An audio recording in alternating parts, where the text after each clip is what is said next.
Umat beriman yang terkasih, halo. Jumpa lagi dengan saya dalam percikan kebijaksanaan spesial malam Sabtu. Kali ini kita merenungkan bersama-sama bahwa bagi Tuhan tidak ada yang mustahil. Bagaimana cerita kebijaksanaannya? Mari kita simak bersama-sama. Para saudara dan saudariku yang terkasih, ada seorang ibu penjual tempe. Tempe yang dijualnya adalah tempe buatannya sendiri. Pada suatu hari seperti biasa, pada saat ia akan pergi ke pasar untuk menjual tempe pada pagi harinya, ternyata tempe buatan ibu itu masih setengah jadi. Ibu itu sangat sedih hatinya, karena jika tempenya tidak jadi, maka itu berarti ia tidak akan mendapat uang.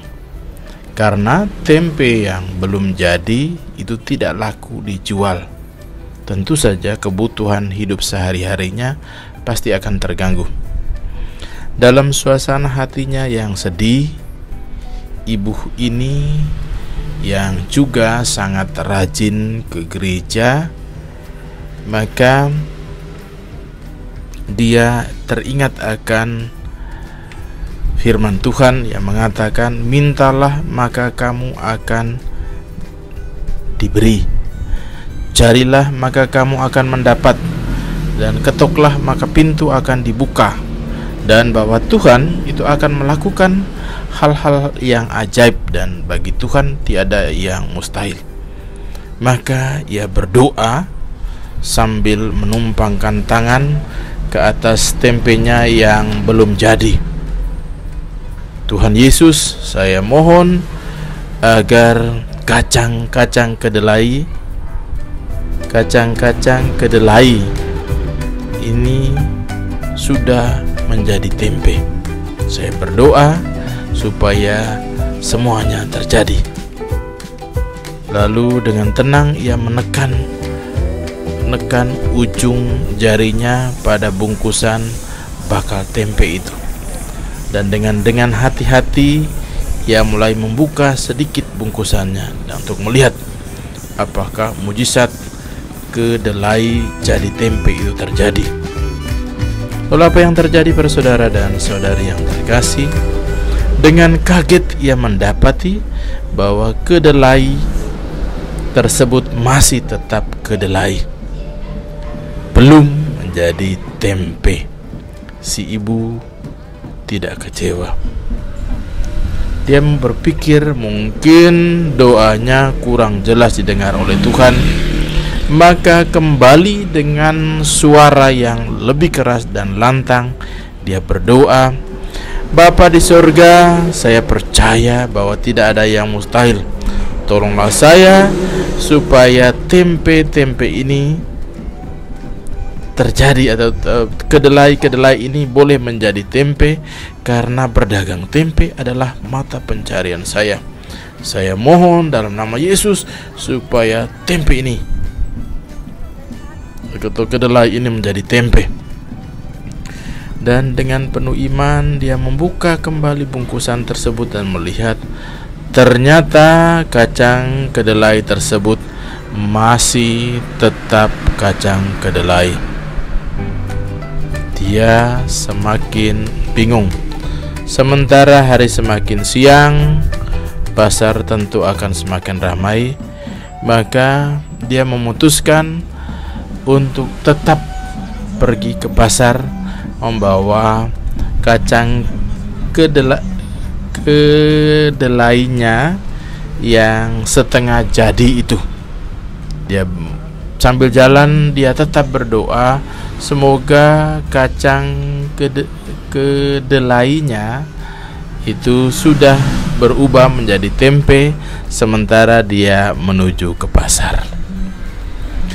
Akhirnya dia sampai ke pasar.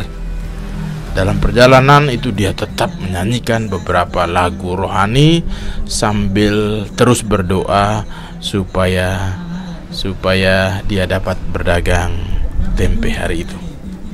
Ketika sampai, dia tetap sampai lalu kemudian menggelar barang dagangannya. Ibu ini yakin sekarang bahwa tempenya pasti sudah jadi. Lalu ia pun membuka keranjangnya dan pelan-pelan menekan dengan jarinya bungkusan atau ujung bungkusan yang dibawanya. Perlahan-lahan ia membuka sedikit daun pembungkus kacang itu dan melihat isinya. Apa yang terjadi, saudara-saudari? Ternyata tempenya benar-benar belum jadi. Si ibu menelan ludahnya. Ia menarik napas dalam-dalam dan mulai kecewa pada Tuhan karena dia merasa bahwa doanya tidak dikabulkan. Ia merasa bahwa Tuhan tidak adil. Menurutnya, Tuhan tidak kasihan kepadanya. Padahal ia hanya hidup mengandalkan hasil menjual tempe. Maka dia hanya duduk-duduk saja tanpa menggelar dagangannya, karena menurutnya mana ada orang mau membeli tempe yang masih setengah jadi. Sementara hari semakin siang dan pasar sudah mulai sepi, dagangan teman-temannya sesama penjual tempe sudah hampir habis. Rata-rata tinggal sedikit yang tersisa. Ia semakin tertunduk lesu dan semakin kecewa kepada Tuhan. Tiba-tiba ia dikejutkan oleh sapaan seorang wanita,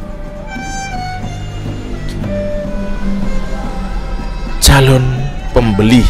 Maaf Bu, saya mau tanya, apakah ibu menjual tempe yang belum jadi? Soalnya dari tadi saya keliling ke pasar ini mencarinya dan belum menemukannya. Maka seketika itu juga ibu itu kaget. Lalu spontan dia berdoa kepada Tuhan, Tuhan, saya mohon supaya kacang kedelai tadi belum menjadi tempe. Saya tidak butuh lagi. Biarlah dagangan saya ini tetap seperti semula. Dalam nama Yesus saya berdoa dan mohon. Namun ia tidak berani menjawab pertanyaan wanita itu dan mulai membuka dagangannya pelan-pelan. Dia takut, jangan-jangan kalau saya katakan ada, ternyata tempenya sudah jadi. Maka ia kembali berdoa, ya Tuhan, biarlah tempe ini tetap seperti semula. Sudah ada yang kelihatan mau membeli tempe yang belum jadi. Tuhan, tolonglah saya. Tuhan, dengarkanlah doa saya. Singkat cerita, ketika dia buka, ternyata memang benar tempenya belum jadi. Ia bersorak senang dalam hati. Puji Tuhan, katanya. Akhirnya wanita tersebut memborong semua dagangan ibu itu. Sebelum wanita itu pergi, ibu ini penasaran dan bertanya mengapa ibu pembeli ini, calon pembeli ini mau membeli tempenya yang belum jadi. Ia bertanya kepada wanita itu. Wanita itu mengatakan bahwa anak saya itu ada di luar kota dan ingin tempe yang berasal dari desa itu yang belum jadi, supaya kalau nanti dikirim ke tempat anaknya, sampai di sana tempenya sudah jadi. Kalau tempe yang sudah jadi dikirim, setiba di sana, nanti tempe tersebut sudah tidak bagus lagi dan rasanya tidak enak lagi. Para saudara dan saudari, cerita selesai. Apa yang bisa kita simpulkan dari cerita ini? Pertama, menurut hemat saya, kita sering memaksakan kehendak kita kepada Tuhan pada waktu kita berdoa. Padahal Dalam iman kita tahu, kita yakin Tuhan lebih mengetahui apa yang kita perlukan sebelum kita berdoa. Yang kedua, Tuhan itu dalam kemahakuasaannya menolong kita dengan caranya yang sama sekali terkadang di luar perkiraan kita sebelumnya. Hal yang ketiga, dalam iman kita yakin tidak ada yang mustahil di dalam nama Tuhan. Tidak ada yang mustahil bagi Tuhan. Maka tetaplah percaya dan terus andalkan Tuhan dalam seluruh peristiwa hidup kita, maka Dia akan menjawab doa kita dalam caranya.